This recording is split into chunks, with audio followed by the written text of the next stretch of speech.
Well, every October, we shine a spotlight on women's health. It is a yearly reminder about breast cancer and the importance of the screening. So Dr. Melanie Lynch is joining us from Summa Health. It is a pleasure to have you here with us.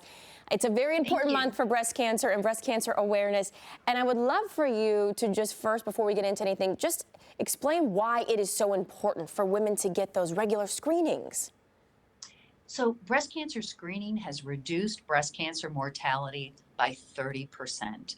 Wow. So when women are screened and breast cancer is identified at its earliest stages when it is very curable, it reduces mortality. And so that's why breast cancer screening is so important. What are the recommendations? Who should be getting these screenings and when? Right. So we've always thought about breast cancer screening as being age related. So women older than age 40 is the current recommendation for screening. But as we become more sophisticated in our understanding of breast cancer risk, we now are identifying certain women who are at increased risk for breast cancer who should be screened at a younger age, and women who are at average risk who can in fact be screened every other year. So we're moving from age-based screening to risk-based screening. And so breast cancer risk is related to family history, if you have a family history of breast cancer or ovarian cancer, and other personal risk factors like obesity or treatment with hormone therapy.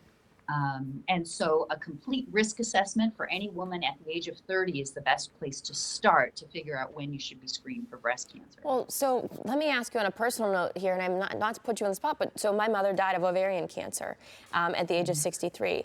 I'm now 36. Should I have already had some kind of screening for breast cancer?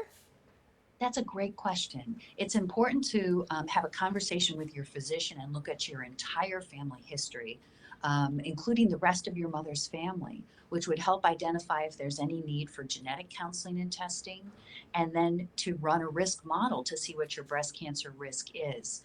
For women who are at increased risk for breast cancer, the age to start screening is usually 30 to 35, depending on genetic risk factors. And the way of screening, it could include a mammogram or even a breast MRI.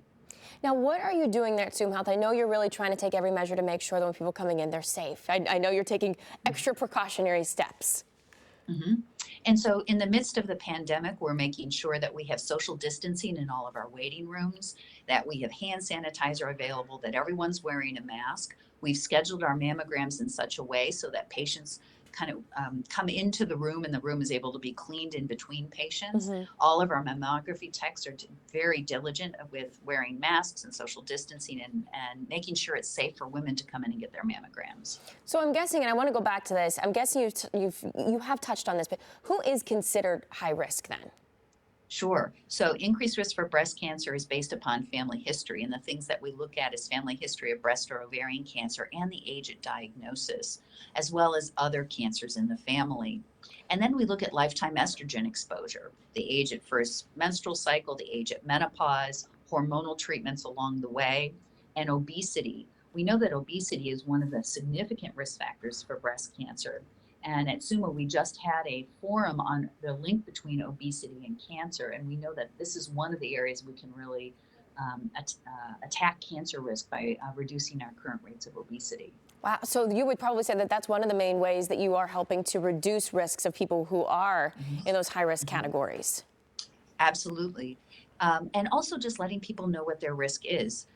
When you come in for your mammogram, for every patient, we collect a family history and a personal history, and we provide a risk estimate to every patient when they come in for their mammogram.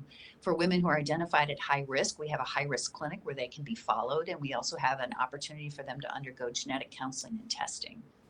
Wow, so much pertinent information today. I really appreciate you being here with us because, again, this is a very important topic, and we shouldn't just be speaking about it in October. We should be speaking about this all year long. But I hope that's a reminder to all of those ladies out there, because I think the scary statistic is hearing 75% of women, or men, I should say patients, period, don't have a family history. So keep that in mind as you think about getting those mammograms and staying on top of your routine checkups.